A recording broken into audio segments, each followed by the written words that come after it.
तो नमस्कार। एक अद्भुत सी ऐसी पुस्तक मिली है जो कि श्री श्री परमहंस योगानंद जी ने लिखी है। 28 अगस्त 1938 में कैलिफोर्निया में उनका जो प्रवचन था वही पुस्तक में प्रदर्शित किया है। टाइटल है कहाँ है हमारे दिव्यगत प्रियजन। कहाँ है हमारे दिव्यगत यानी मृत्यु पाए गए प्रियजन। मृत्यु जो हमारे मर गए हैं, हमारे जो व्यक्ति वो कहाँ गए हैं, ये क्वेश्चन है। तो यहाँ पे उन्होंने बताया है कि मैं जो भी कुछ कह रहा हूँ वो मैंने प्रत्यक्ष आँखों से देखा है। मैं ना कि कुछ अनुमान दे रहा हूँ, ना कि कुछ अनुभूति बता रहा हूँ, मगर मैं प्रत्यक्ष जो दिखा है वही मैं इस पुस्तक में या इस घटना में बता रहा हूँ। आप लोग ना, यानी हमको बोलते हैं वो, आप मेरे प्रियजन समय बर्बाद कर रहे हैं। आप लोग समय बर्बाद कर रहे हैं, आप इसे अच्छी तरह से जी नहीं रहे हैं। और ये बात जो सुन रहा है उसी को आगे की कहानी में इंटरेस्ट आएगा। और जो जिनको लगता है कि ये कुछ तो कह रहे हैं तो वो शायद उन तक रुचि नहीं दिखा रहे, तो मैं उन्हें कुछ नहीं कहना चाहता है। ये खुद परमहंस योगानंद जी ने कहा है। तो जो ये कहानी सुन रहे हैं या जो ये किताब सुन रहे हैं वो उनको सच में ईश्वर प्राप्ति की इच्छा है। और मैं आश्वासन करता हूँ कि आपको सुख और ईश्वर की प्राप्ति हो सकती है, मगर उसके लिए आपको कड़ी मेहनत करनी पड़ेगी। विज्ञान ने न तो किसी चीज़ की सृष्टि की है, ना ही किसी चीज़ को आविष्कार किया है। केवल वही ढूंढा है जो ईश्वर में पहले से ही विद्यमान है। जैसे कि एक्सरे मशीन के द्वारा हम लोग अस्थिपंजर देख सकते हैं। दिमाग रहित रेडियो आकाश से मीलों दूर से संदेश ग्रहण कर सकता है। वैसे ही परमहंस योगानंद जी ने अपने चेतना के अधिक संवेदनशील को उच्चम स्थिति में लेके जाके अपने विचारों के ऊपर परे जाके एक सूक्ष्म आंतरिक जगत को देख पाए हैं। और उसी का इन्फॉर्मेशन इस किताब में दिया है। विचारों का एक अप्रत्यक्ष जगत रहता है। जैसे हमारे पंच इंद्रियाँ हैं, उससे हम लोग जो ग्रहण करते हैं, आँखों से देखते हैं, कानों से सुनते हैं। मगर जब हम लोग ध्यान में जाके और हमारे अंदर जाके अति ईश्वर में ध्यान करके जब चेतना का स्तर अति जागृत करते हैं, तब हमारा पंचेंद्रियों का अधिक यूटिलाइज होता है। जैसे आँखों से हमको और अच्छा दिखता है और अलग दिखता है, कानों से हमको ऐसा सुनाई देता है जो नॉर्मल व्यक्ति को सुनाई दे रहा है।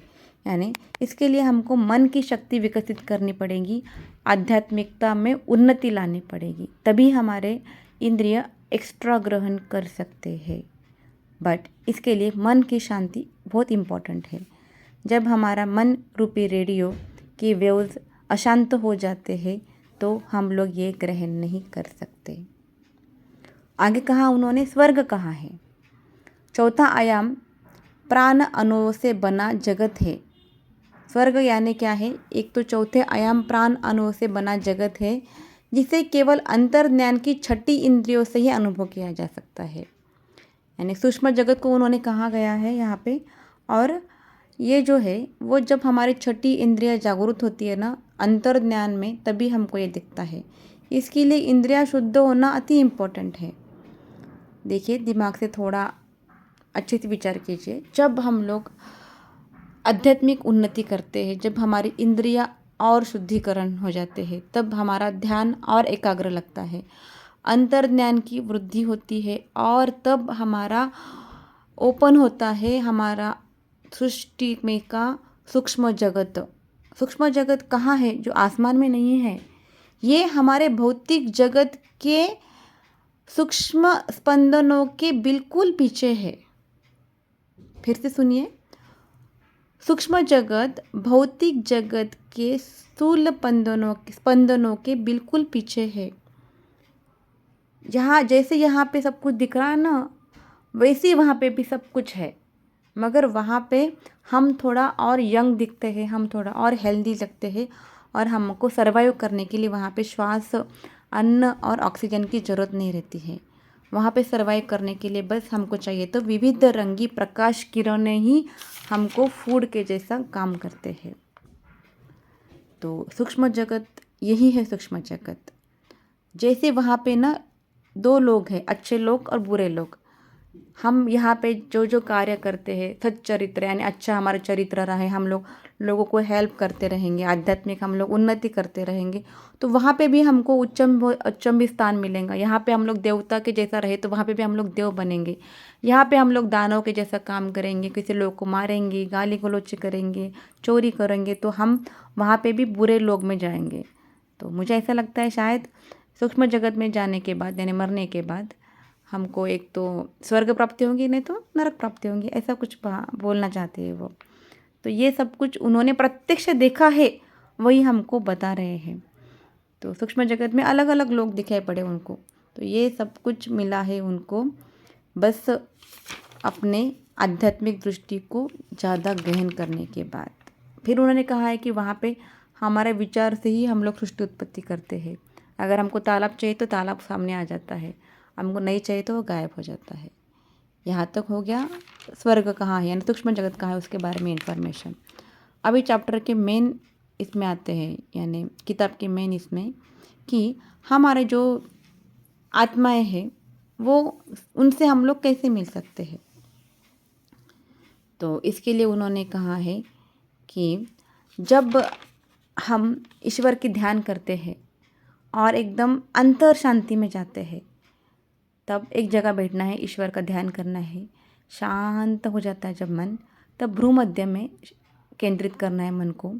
मानस रूप से उस व्यक्ति को, जो व्यक्ति मृत हो गया है, उनको देखना है, उनको दर्शन करना है, दिव्यगत आत्मा को दर्शन करना है, उनको प्रेम भेजना है, प्रेम शक्ति साहस भेजना है, उनके स्पंदन भेजिए, कंटिन्यूसली उनको वैसे स्पंदन भेजिए तो दे विल रिसीव अवर स्पंदन।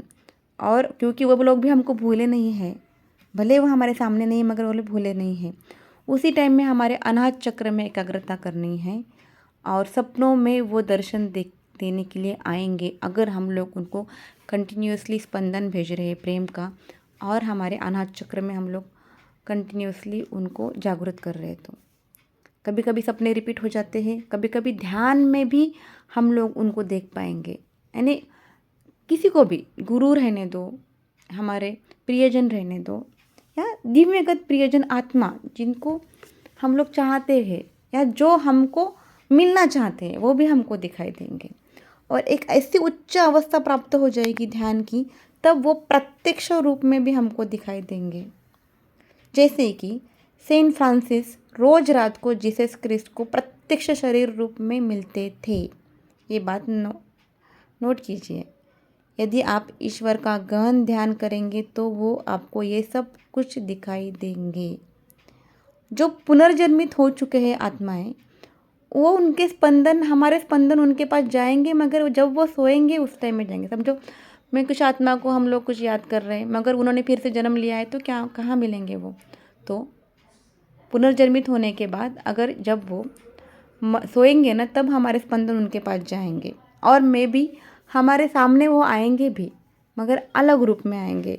जैसे कि सच्चे मित्र, हमारे रिश्तेदार, हमारे कुछ गुरु शिष्य, ये सब कुछ हम लोगों ने उनको पहले जन्म में मिले रहे होंगे, इसीलिए वो हमारे पास आते हैं। और किसी को देख के हमारे दिल में अच्छा क्यों फील होता है? क्योंकि हम लोगों ने उनको ऑलरेडी पहले जन्म में उनसे हमारे घनिष्ठ संबंध रहते हैं, इसीलिए हम लोग उनको इतने प्यार कर सकते हैं। अब तो परमहंस योगानंद बोलते हैं, जीवन और मृत्यु अब तो मुझे कुछ रहस्य नहीं लग रहा है, क्योंकि मृत्यु ही अंत नहीं है। भौतिक शरीर, उसकी भौतिक शरीर में जो भी सुख सुविधा आती है और उसका आनंद कुछ समय तक रहता है, मगर आत्मा और उसका आनंद सदा के लिए रहता है। जैसे हम लोगों को कुछ घटना आत्मा तक पहुंच जाती है, उसका आनंद रहता है ना, वो आनंद क्षणिक नहीं रहता, वो आनंद अभी मिल रहा है, क्योंकि वो आत्मा से ये जन्म में अगले जन्म में आत्मा तक मिला हुआ आनंद है। और वही नहीं आनंद हम लोग ध्यान के अंदर भी कैप्चर कर सकते हैं। तो प्रियजनों, समय बर्बाद मत कीजिए। यह वही सुनेंगे जो लोग ये मेरी बातें सुनना चाहते हैं और जो लोग सच में ईश्वर को मानते हैं। नहीं तो वो मेरी बातों की तरफ रुचि भी नहीं देंगे, अपनी बुद्धि भी नहीं लगाएंगे और कुछ ग्रहण भी नहीं करेंगे। तो ये परमहंस योगानंद जी का एक बहुत सुंदर सा विचार इस किताब में दिया है, जिसका नाम है कहाँ है हमारे दिव्यगत प्रियजन। आशा करती हूँ आपको पसंद आए और सुनने के लिए मनपूर्वक धन्यवाद।